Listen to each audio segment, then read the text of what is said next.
हमारे देश में कई ऐसे केसेस हैं जो देखकर सुप्रीम कोर्ट जजेस भी काफी दंग रह जाते हैं, पर इन्हीं सब के बीच हम ये भूल जाते हैं कि ये केसेस फाइल करने में हमारी मदद कौन करता है। लॉयर्स की इम्पोर्टेंस आज के समय में और फील होती है जब हमें दिखता है कि लोग खुद के लिए नहीं न्याय मांग पाते। यही लॉयर्स कल को जजेस और सीजीआई बनते हैं तो अब और अंदाजा आराम से लगाया जा सकता है कि एक लॉ प्रोफेशन हमारे सोसाइटी के अच्छे वर्किंग के लिए कितना ही जरूरी है। हालांकि इसके अलावा भी क्लाइंट्स और लॉयर्स के बीच झगड़े भी बड़े कॉमन है, जहाँ उल्टा क्लाइंट्स अपने ही लॉयर्स के खिलाफ केस कर देते हैं, इसलिए भी क्योंकि लॉयर्स ने उन्हें अच्छे से सपोर्ट नहीं किया। यही एक सवाल सुप्रीम कोर्ट में जस्टिस बेला एम त्रिवेदी और पंकज मित्तल के सामने आ पहुंचा था कि क्या अच्छी सर्विस नहीं देने की वजह से एडवोकेट्स को कंज्यूमर प्रोटेक्शन एक्ट के तहत लायबल हेल्ड करना चाहिए या नहीं। और आपको बता दें कि इस मामले में अपना फैसला सुप्रीम कोर्ट बेंच ने 26 फरवरी को रिजर्व कर लिया था और जिसे अब उन्होंने डिस्क्लोज करके लीगल फील्ड में एक सनसनी मचा दी है। तो क्या ये फैसला लॉयर्स के फेवर में है या नहीं, हम आगे देखेंगे। असल में पूरे मामले की शुरुआत हुई थी एक 2007 जजमेंट से, in which National Consumer Disputes Redressal commission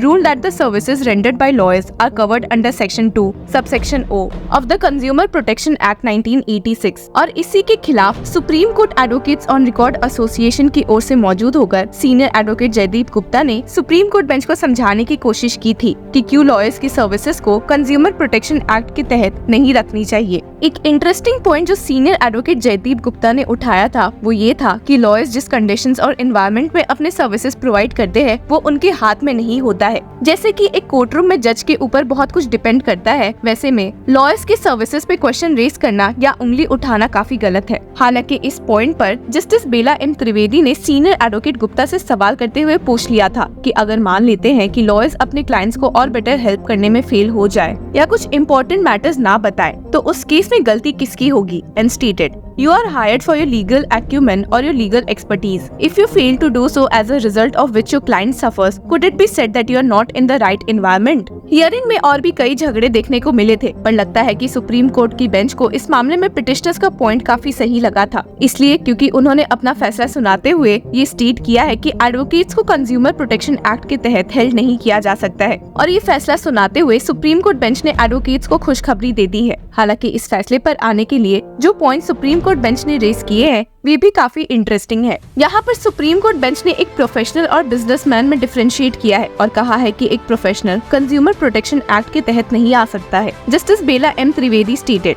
we have distinguished profession from business and trade. We have said that a profession would require advance education and training in some branch of learning or science. The nature of work is specialization and skill, substantial part of which is mental than manual. Having regard to the nature of work of a professional, which requires a high level of education and training and proficiency, and which involves skill and specialized kind of mental work operating in specialized spheres, where actual success depends on various factors beyond one's control, a professional cannot be treated equally or at par with a businessman or a trader or a service provider of products or goods. इस point पर justice Bela M Trivedi ने कहा भी है कि consumer Protection act इसलिए आया है ताकि कंज्यूमर्स को इलीगल और झूठे बिजनेस से बचाने के लिए, और ये कहा नहीं जा सकता कि इस एक्ट के तहत प्रोफेशनल्स को ऐड करना भी चाहिए। She stated, we are therefore of the considered opinion that the very purpose and object of the Consumer Protection Act 1986 as reenacted in 2019 was to provide protection to the consumers from unfair trade practices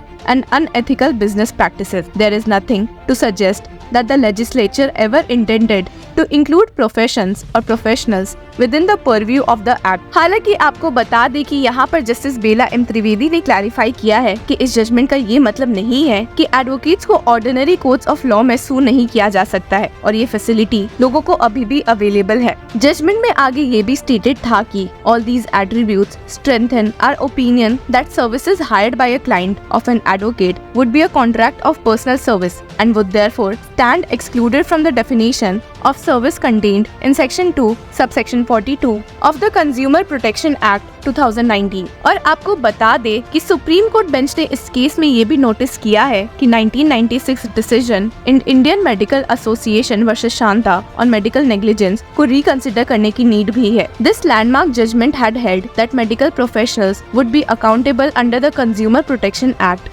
and that the definition of services under the act would cover healthcare and medical sector. इस मामले में अपनी राय देते हुए Supreme Court bench ने कहा है कि very purpose of the act was to protect consumers from unfair trade practices. Nothing to suggest the legislature wanted to include professionals. Having said that, we have opinion that the IMA versus Shanta decision needs to be revisited. और इसी बात को ध्यान में रखते हुए Supreme Court bench ने कहा है कि वे इस केस के इश्यूज को CJI DY चंद्रचूड़ के सामने रखेंगे। आपको बता दे कि हियरिंग के दौरान सीनियर एडवोकेट जयदीप गुप्ता ने कहा भी था कि सिर्फ 1-2 नेग्लिजेंस के केसेस से क्लाइंट्स को बचाने के लिए लॉयर्स के सारे सर्विसेज को कंज्यूमर प्रोटेक्शन एक्ट में रखना सही नहीं है and has stated there may be 100 situations. Suppose 2 out of these situations appear on first blush to be negligence. 98 of these are incapable of being assessed on any standard, then it is not proper to expose all lawyers to that danger. इस point पर justice Bela M Trivedi ने वापस से भी सवाल करते हुए senior advocate Gupta से पूछा था कि उस केस में क्या करना होगा जब मान लेते हैं कि एक मामले की हियरिंग शुरू हो चुकी है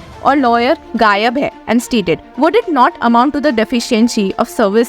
इसका भी जवाब देते हुए सीनियर एडवोकेट गुप्ता ने कहा कि जिस तरह से कॉज लिस्ट मूव करती है उसका ट्रैक रखना बहुत ही मुश्किल होता है और अगर एक लॉयर हियरिंग में मौजूद नहीं है तो उसके पीछे भी कई कारण हो सकते हैं, जैसे कि शायद वो किसी और कोर्ट में किसी और केस की आर्गुमेंट कर रहा हो और यही सब एक ऐसा इन्वायरमेंट है जिसका कंट्रोल लॉयर्स के हाथ में नहीं है। इसमें ऐड करते हुए सीनियर एडवोकेट गुप्ता ने कहा था further civil action might be taken if a lawyer does it negligently. The question is whether all lawyers in all situations should be exposed to a summary jurisdiction under the Consumer Protection Act. आपको बता दें कि supreme Court bench ने इस मामले में senior advocate V Giri को as an amicus curiae appoint किया था, जिन्होंने भी अपनी साइड से बात रखते हुए सुप्रीम कोर्ट बेंच को सबमिशंस पेश किए थे। Inter alia he had argued that once the lawyer being the agent of his client appears and acts on his behalf before the court, then the same cannot be tantamount to a relationship between the service provider and service consumer. इसके अलावा एक point जो senior advocate गिरी ने race किया था वो ये था कि लॉयर्स जो कोर्ट्स के सामने मौजूद होते हैं उन्हें उन लॉयर से डिफरेंटली ट्रीट करने की जरूरत है जो सिर्फ अपने ओपिनियंस और काउंसल्स लोगों को देते हैं। और उन्होंने ये भी कहा था कि एक लॉयर एक क्लाइंट को ही रिप्रेजेंट कर रहा है कोर्ट में और न कि उसे सर्विस प्रोवाइड कर रहा है and has stated point is when I